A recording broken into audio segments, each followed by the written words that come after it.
Family, let's try this again. It's Anna DeShawn, your favorite queer radio personality, and this is Queer News Live.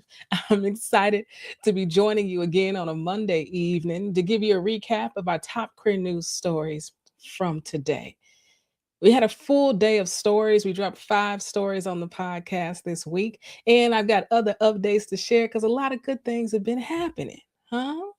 So let's get into it because I am in the midst of being the queer professional that I am, and the work is working. So, first up, I want y'all to know we had an amazing time at our podcast salon on Friday night. I want to say thank you to Sisters in Cinema for hosting us.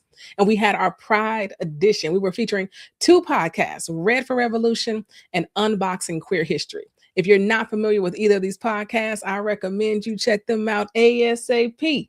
Okay. Red for Revolution is actually a 6-part audio drama. It's so beautifully done, all original music.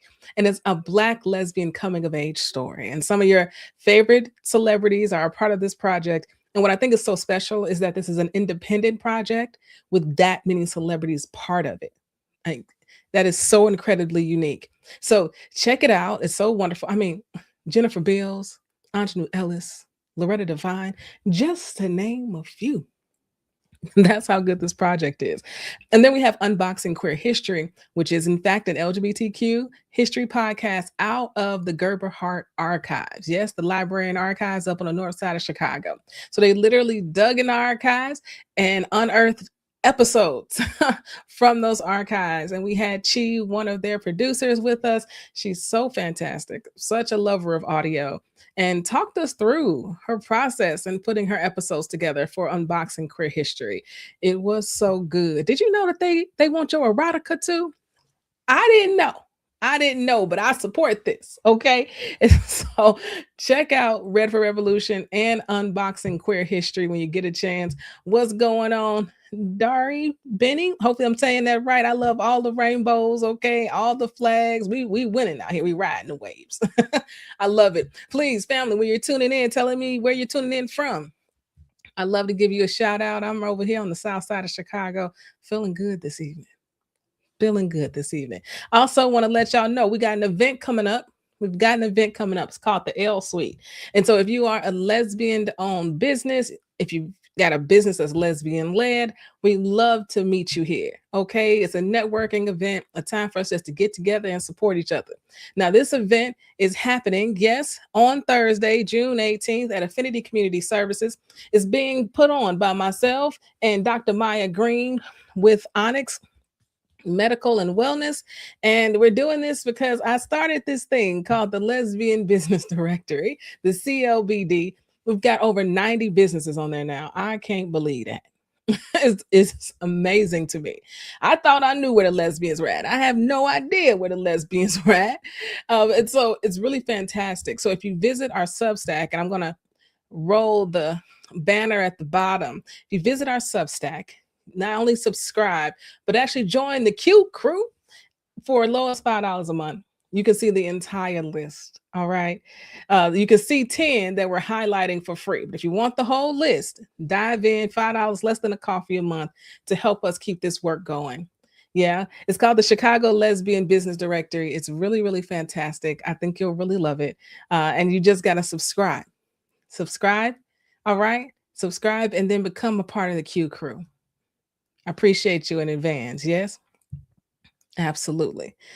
I also want to share on the Substack that I shared a piece called Pulse 10 Years Later. And what I'm finding interesting about the Substack is that I want to write more. And that's interesting for me. I've never considered myself a writer, but people have told me I'm pretty good. I received that.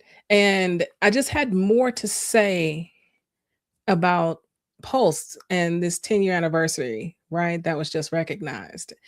And it's one of these moments where you don't forget the sadness, you felt that day when so many lives were lost, right? Out of just pure hate. And so I shared what I was doing that day. I shared my feelings. I also shared the renderings of what this memorial that they're placing at Pulse is actually going to look like, which because it took 10 years to get to that place. There was so many controversies, child, so many opinions about what should happen to the nightclub. But in March, they tore it down, and the city of Orlando actually purchased the space from One Pulse Foundation for $2 million, and now they're leading the project.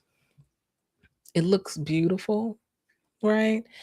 And I don't know how many people have actually seen it. So inside the blog is actually the renderings for what the memorial will look like. So check it out. Visit our Substack, queernewspod.substack.com, to really get an understanding for what they're looking to build and what will be there in perpetuity, where the nightclub used to be.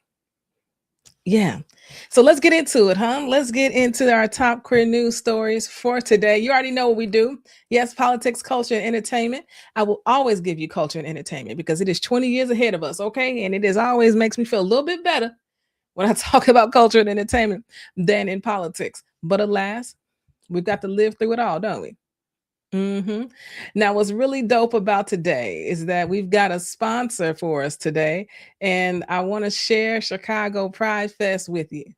Pride is more than a celebration, it's community, visibility, and joy. This June 20th and 21st, celebrate Pride Month at Chicago Pride Fest in North Halsted. And the headliners do not disappoint. Duran Bernard, Imnique, Willa Ford, plus incredible drag performances, live DJs, local vendors, food, cocktails, and thousands celebrating all weekend long in North Halsted. Whether it's your first Pride Fest or your yearly tradition, this is the place to celebrate together. See the full entertainment lineup and festival details at pridefestchicago.com. That's pridefestchicago.com. This is the Pride event you don't want to miss.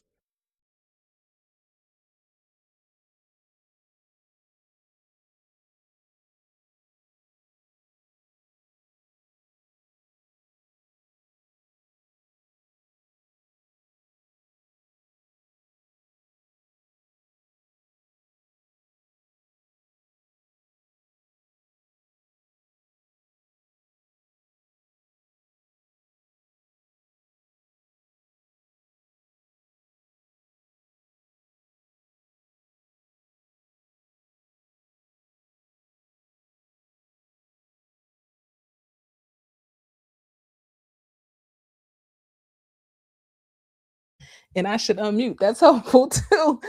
Goodness gracious me and this mute button today. But I hope to see you at Pride Fest. Okay, that is my point. I hope to see you at Pride Fest. I will definitely be there to see Duran Bernard. He goes on at 2 o'clock on June 20th. Don't miss it. I'm actually going to be on one of the stages too. So catch me outside. And then our top story for today's podcast was about O'Shea Sibley. Do y'all remember this story? Or maybe you remember hearing this chant?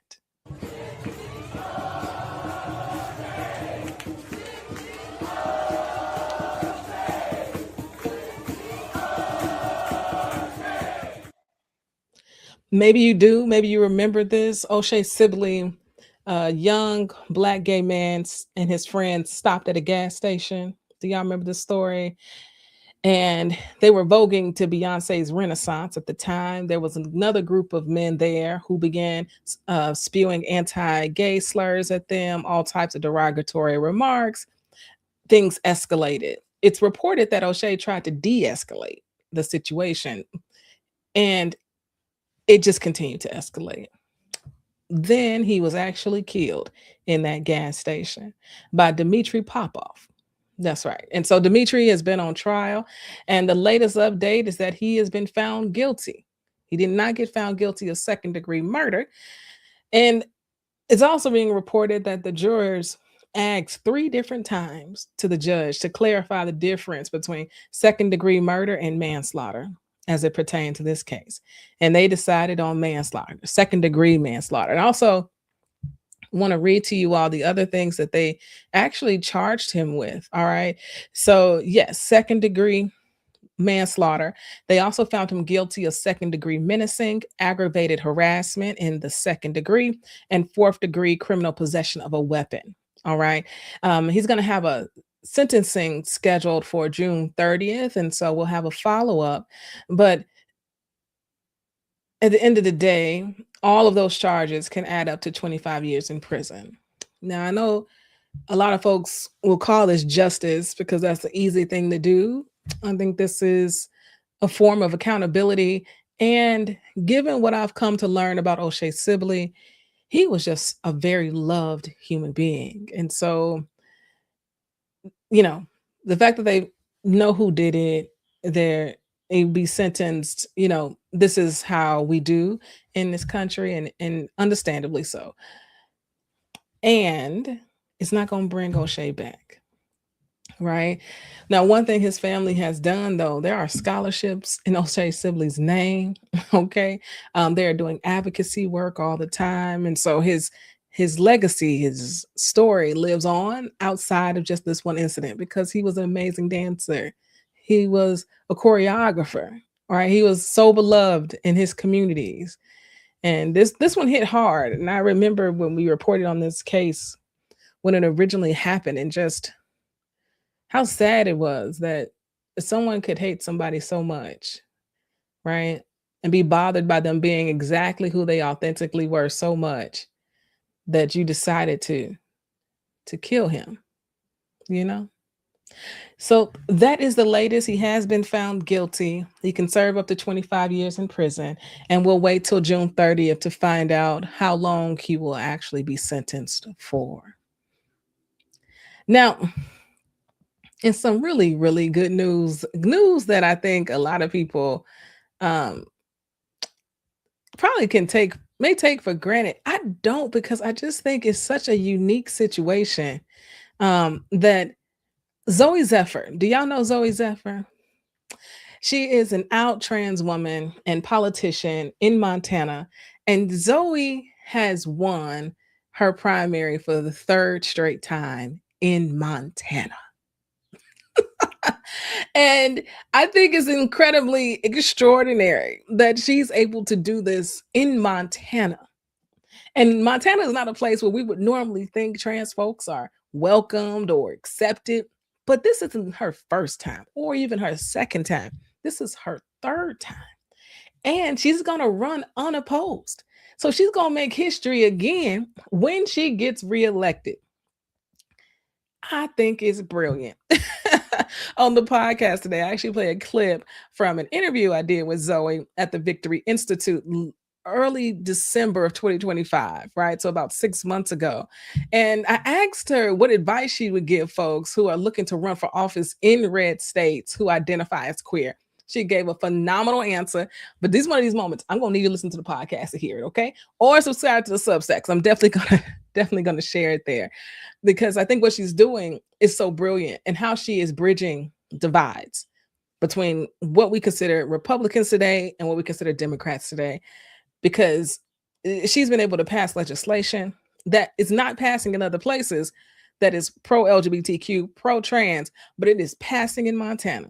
And she talks about the relationships she's been able to build across the aisle that are centered in people's humanity, not dehumanizing anyone, but centering people's humanity. And it is working. And I think that there's a lot we can learn and glean from Zoe's leadership in Montana in particular.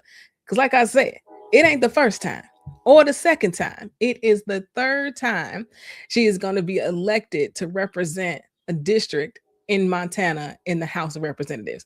And that is major. Period. In other good political news today, let's talk about Lucille Packard Children's Hospital in Stanford. We're talking about them because the Trump administration was looking to get access to medical records of our trans siblings from this hospital. And you know what happened in California? A federal judge blocked it. Come on. They got to be a good song about block it. Won't he block it? He blocked it. The Trump administration has lost again in its pursuit of trying to find or dehumanize our trans siblings in this moment. And I want to read what the judge said because they didn't always feel this way, but there were so many subpoenas by the DOJ. And I believe somebody had to have talked with him before he made this most recent decision. Um, and he said the emergency order also states that the government, quote, shall not take further action to enforce any grand jury subpoena. He said a wider campaign to investigate medical centers across the nation in an effort to chill, if not completely halt, their provision of gender affirming care to minors. It's almost like somebody got in his ear and told him exactly what was happening, like what the Trump administration has been trying to do. And he said, why I can't support that. I can't support that. And so he put this emergency order in place to stop the Trump administration from getting this information.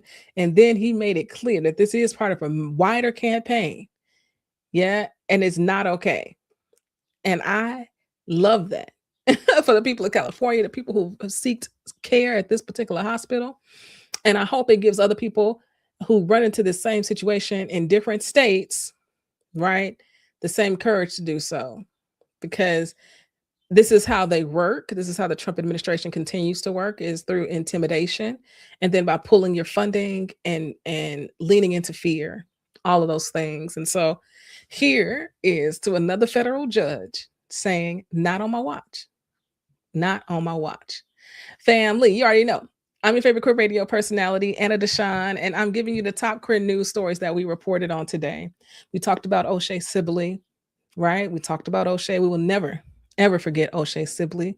We also talked about Zoe Zephyr continuing to win as an out trans woman in Montana to represent her district. Okay. And then we just talk about the Trump administration losing. And let me just tell you something. It's often that we don't get these stories.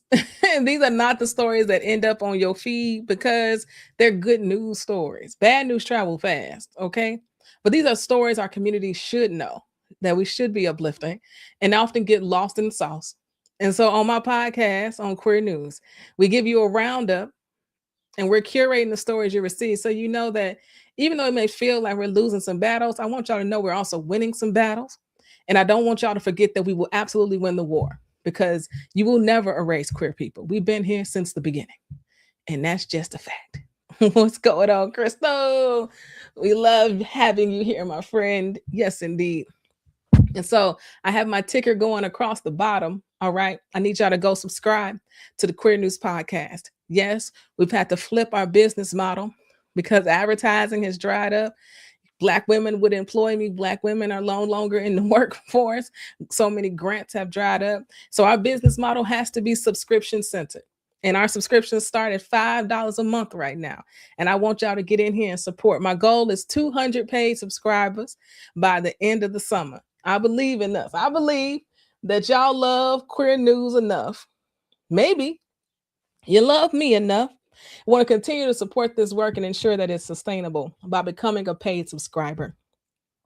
And when you become a paid subscriber, you get the entire Chicagoland lesbian business directory, which now has over 90 businesses on it. When we started this just 2 weeks ago, there were 72, and now there are 90. Come on now. For free, you get 10. For the $5 a month, you get all of them. And we already know how this works. We have to support, our own. We all we got out here. So here's to becoming a paid subscriber, which means you'll be part of the Q crew and get special deals, special videos from me. And it's a fun time being part of the Q crew. You're part of a movement, part of a moment that helps to support independent LGBTQ journalism led by a Black queer woman. I'm just telling you right now, I'm one of not even a handful. So let's go. Let's hit this 200 paid subscribers by the end of the summer. Yes. What's going on, y'all? Thanks, Diva. Yo, we doing our best out here. Yes, we are. I appreciate y'all being here. Please spread the word and tell somebody else that Queer News is absolutely live. Now, let us get into our culture and entertainment because that always keeps me going. So let's get into the WNBA. We love talking about the messy stuff of the W, okay? I love it. All of the people who with each other, all the people that break up, all the games that are popping off, all the referees that miss the calls. I love all of that. But this story in particular is about policy. And when that CBA was signed, we knew that it was a historic CBA for the increase in pay, for housing. There were so many things that were covered. But one thing that was not covered that we talk about today on the podcast is the fact that cannabis is no longer part of the banned substance list for the WNBA. That's right. These players can smoke all the weed they want. And what I found interesting about this was that the NBA had dropped cannabis from their prohibited list back in 2023. So the W is really just catching up, which is wild because before that was on the prohibited list, you would get fined, terminated, have to go to some type of rehab. And the fines were huge, okay? And we know what happened with Brittany Griner going over there to Russia, the penal colonies, all of that mess. And I'm almost certain this ban came in direct response to Brittany and her situation. And they baked it into the CBA, just like they baked former players getting paid in the CBA. They also put this in there to prohibit cannabis use. Now, they did say you can't go overboard. they said we can still test you if we think you're coming to practice too much high. Okay, if we think you're doing too much, we can still test you and you can have some there might be some consequences. Okay, so they said don't push it. Don't push it. And it's not prohibited anymore, which I think is pretty dope. Now, our last story today in culture entertainment, I want to talk about this cool program that takes place at Brave Space Alliance here in Chicago. It's a nonprofit serving trans folks, particularly Black trans folks on the south side of Chicago. And they have a program called the Name Change Clinic. The Name Change Clinic. And it's in collaboration with the Transformative Justice Law Project of Illinois. And so they come to the South Side. Brave Space Alliance is on the South Side. And they come and they help people navigate changing their names. And this is a huge deal. When your name doesn't match your gender markers, passports, birth certificates, now you need a real ID. It is really tough sometimes to navigate these systems. And sometimes you just need some help and folks who are not going to misgender you and folks who are going to help you. And that's exactly what happens at this name change clinic. So it's happening on Wednesday, but it happens every single month. Okay. They're taking a break in July, but August 19th, September 16th, October 21st, November 18th, and December 16th. Okay. So if you miss this one, just come back in August. And they're willing to help you. If you have a conviction on your record and you're unsure about your rights, they say, come, let them help you. If you don't have your birth certificate and maybe not all the documents, come. They said they'll help you navigate getting those too. So even if you don't have everything you need, you might leave there on the road to get exactly what you need, and then you can come back to finish the process. So big ups to the Transformative Justice Law Project of Illinois. Big ups to Brave Space Alliance to hosting this name change clinic, because our trans siblings are under so much attack. And because the laws are changing so much, because the president of the United States is absolutely unhinged, you need people who are on the cusp, who are always on the front lines to know what is possible and what is not possible, how you can navigate these systems. And this is the time where we have to lean in to those who know best. This is not just about a simple Google search, okay? All right. Spread the word about the Name Change Clinic. I think is really, really dope. Family, those were the top queer news stories for today. I'm happy that I could come to you and share them with you, especially if you missed the podcast. But I do recommend that you listen to the podcast because I got clips on there that don't make it here that I think are really good. I also provide my Anna's Got a Word on the podcast. And I'm not going to do that here because I really want you to listen to the podcast, okay?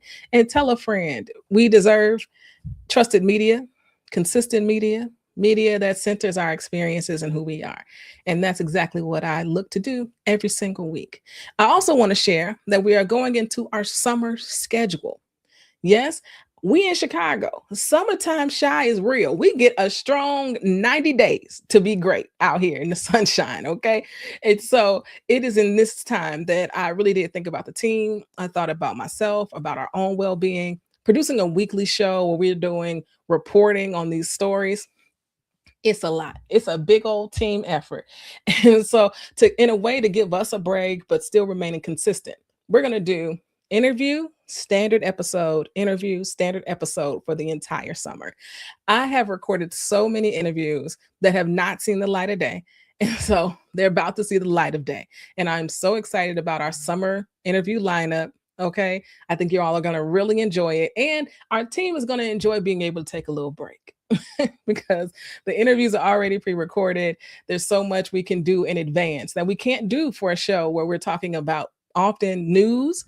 It's not always breaking, but it's fresh, right? That happened just the week before. And so these are things that we can't pre record for. But doing interviews, we can. And then we can enjoy, the Sunday brunch on the rooftop in Chicago and not be pressed about having to get up, at 5 in the morning on a Monday to record or edit or add images to a folder. I mean, it's going to be, I think, a really beautiful respite for the team, a bit of a reset, and then we'll come back to our standard episodes come the fall. But I am excited about sharing these episodes, these interviews with you. Hope I get to introduce you to new voices, people doing good work out here that you can support as well. All right. So the summer schedule is coming. And honestly, I'm excited about it. All right. Now, family, go ahead. The ticker is ticking. Okay. Go ahead. Jump into the Substack. Okay. Become one of our 200 paid subscribers. It's literally $5 a month. That's like $1 a week. That's like less than all the things. Like nothing costs $1 a week no more. Nothing. Maybe some candy. Not this. I believe in us. We can do this. Get me to 200 by the end of the summer. Okay. Let's do it, family. I love what I do and I want to keep doing it. And the only way I can do it is with your support. So I'm Anna DeShawn, your favorite queer radio personality, and I hope to see y'all outside because this is the season. Till next time. Peace.